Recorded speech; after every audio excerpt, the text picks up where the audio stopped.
Bonsoir à tous et très heureuse de vous retrouver au sommaire de ce journal. Lancement des travaux d'hydraulique urbaine d'Odiéné, précisément dans le village de Samesso, par le ministre Laurent Tchagba, ministre de l'hydraulique. 42 motos ont été remises à 42 artisans de la région du Kabadougou par le ministre de l'Artisanat. Comme annoncé en titre, le ministre de l'Hydraulique, M. Laurent Tchagba, a procédé ce jeudi au lancement des travaux d'hydraulique urbaine d'Odiéné. L'objectif est d'augmenter la production en eau potable afin de garantir l'accès à l'eau potable de la population d'Odiéné et village estimé à 90 934 habitants à l'horizon 2033. Commentaire Konema Koka. Le ministre de l'Hydraulique, le ministre Laurent Tchagba, a procédé le jeudi 21 janvier 2021 au lancement des travaux de renforcement des capacités d'adduction en eau potable de la ville d'Odiéné. Selon le ministre Laurent Tchagba, Odiéné fait partie des 12 villes de la Côte d'Ivoire où on constate les graves pénuries d'eau. C'est ainsi que le président de la République, son Excellence M. Alassane Ouattara, a décidé à travers le gouvernement de renforcer la capacité de production en eau potable dans ces localités d'un coût global de plus de 170 milliards, dont 13 milliards 100 millions pour le projet de renforcement de l'alimentation en eau potable d'Odiéné, un prêt de Exim Bank de la Chine. Plus précisément à Odiéné, où il y a une station et 3 fourrages, la production est de 1700 m3 d'eau par jour en saison sèche pour un besoin de 3500 m3 d'eau par jour, soit un déficit de 51%.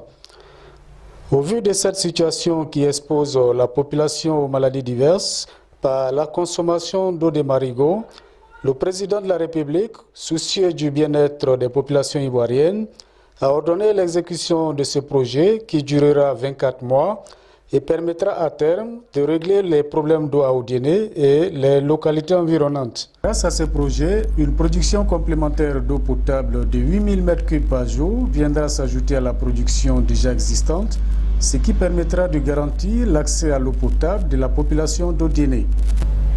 Dans le cadre de la mise en œuvre de la politique de modernisation des petites activités de transport et conformément au Code de l'artisanat, le ministre de l'Artisanat, représenté par M.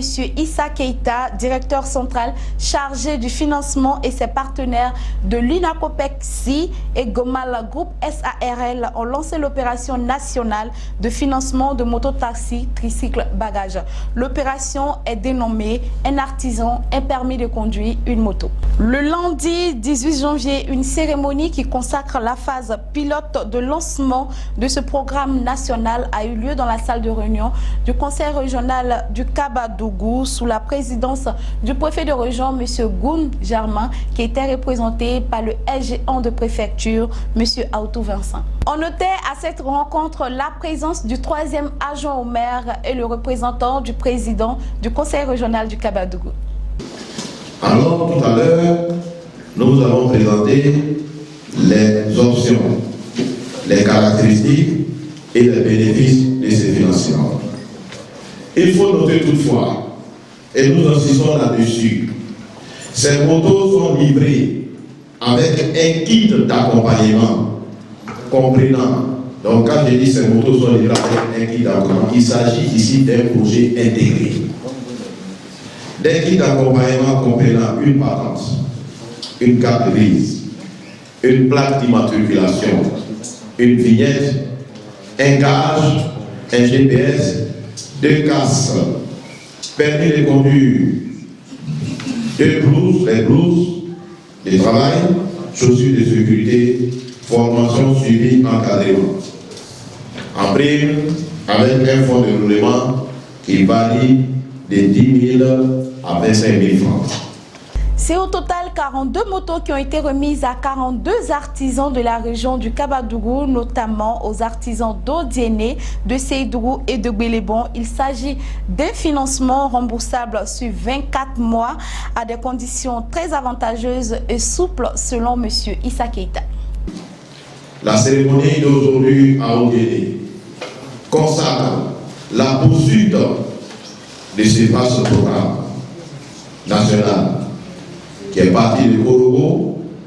Nous sommes à Ogéné. Demain, nous serons à Man, Daloa, Gaïwa, San Pedro, Abobo Mayama, Dibokro, Yamsokro, Boaké, Bondougou. Il s'agit d'un financement remboursable à des conditions avantageuses et souples. Honorables invités, mesdames et messieurs, ce sont 10 bénéficiaires, dont une femme et une personne en situation d'handicap, qui ont reçu symboliquement leur outil de travail. Ce programme s'inscrit dans une stratégie du ministère de l'Artisanat qui consiste à aider les jeunes à mettre en œuvre des activités génératrices de revenus. Le secrétaire général en de préfecture, M. Aoutou Vincent, a exhorté les bénéficiaires du projet gouvernemental dans la région du Kabadougou à la rigueur dans le travail afin de saisir réellement l'opportunité d'autonomisation ainsi offerte tout en permettant à un grand nombre d'en profiter. Je voudrais, au nom de M. le préfet de région, me réjouir de la remise de sa moto qui entre dans le cadre du programme social du gouvernement. Je voudrais à l'intention des bénéficiaires leur demander de faire très bon usage, de travailler avec rigueur afin que les prêts qui leur ont été concédés soient remboursés à temps et qu'eux-mêmes puissent atteindre les objectifs pour lesquels l'État a fait ses sacrifices. Il s'agit de leur autonomisation financière, il s'agit de créer des richesses à leur niveau. Nous voulons donc leur faire confiance et leur demander d'être sérieux dans le travail qu'ils ont à faire. Le directeur central chargé du financement, M. Issa Keita, a situé le cadre de la cérémonie. Ce que nous venons de faire s'inscrit, n'est-ce pas, dans le vaste programme national de financement de l'opération moto-taxi tricycle bagage. C'est dans ce cadre-là que ça s'inscrit. C'est dans le cadre de la modernisation des petites activités de transport selon le code de l'artisanat que s'inscrit cette activité.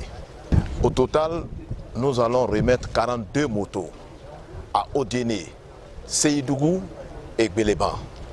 Aujourd'hui, nous avons remis 10 motos de façon symbolique, mais tous les 42 bénéficiaires recevront leurs motos. Le ministre ne s'arrêtera pas en si bon chemin. Le projet se poursuivra partout où il y a la COPEC, a-t-il précisé. Le projet va se poursuivre. Nous sommes qu'à la première phase. Ici, nous allons dans la deuxième phase de l'exécution de ce programme.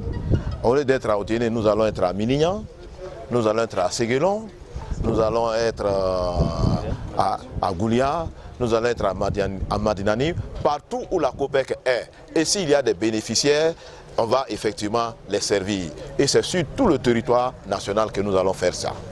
Quel encadrement pour les bénéficiaires du projet? Le directeur régional de l'artisanat, M. Touré Abakar, a répondu à notre micro. Le suivi, qu'est-ce que ce programme apporte? Qu'est-ce qui va être fait pour que les jeunes puissent rembourser? Premièrement, comme on a dit, toutes les facilités au niveau des dossiers. Nous avons ce que traversent les tricycles dans les corridors. Ils ont toutes les pièces. Qu'est-ce que ce programme représente pour eux? Ce programme, avec ce programme, ils seront autonomes, comme je l'ai dit. Pour que ce programme suive, ils seront formés. On va les transformer de tueurs publics en citoyens honnêtes qui accomplissent son métier, qui protègent. Et avec ce projet, on va les former pour être de bons gestionnaires.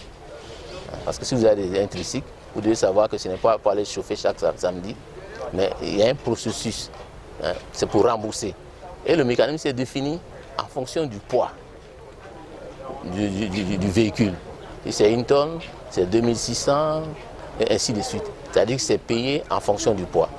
Face au défi de l'emploi des jeunes, le ministère de l'Artisanat, sous l'impulsion du ministre Siriki Konaté, s'est engagé à initier des solutions innovantes en vue de faciliter l'accès à l'emploi des jeunes et leur insertion socio-professionnelle. Voilà, c'est fini aujourd'hui. J'ai été très heureuse de vous présenter ce journal. Je vous donne rendez-vous pour la semaine prochaine. D'ici là, abonnez-vous et likez. Merci.